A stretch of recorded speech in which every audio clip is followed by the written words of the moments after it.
ভাই আমাদের দেশের সবচেয়ে দামি মেডিসিন চুরি করে নিয়ে বিদেশিদের কাছে বিক্রি করতে যাচ্ছে, তাড়াতাড়ি কিছু করতে হবে। এখন কি করব? কোথায়? উপরে হেলিকপ্টারে। তাই কি বলো তুই? যা আমি দেখছি।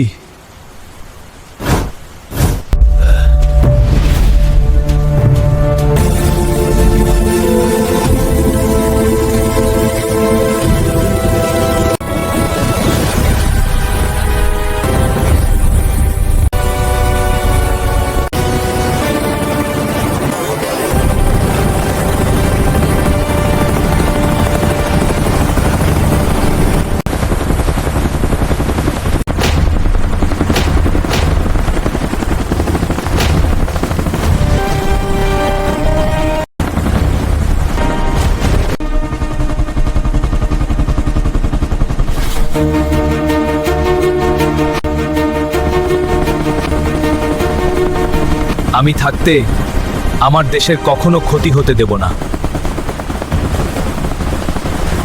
বন্ধুরা, ভিডিওটি যদি ভালো লাগে চ্যানেলটি সাবস্ক্রাইব করবেন। বাকি অংশ দেখতে চাইলে কমেন্ট করুন।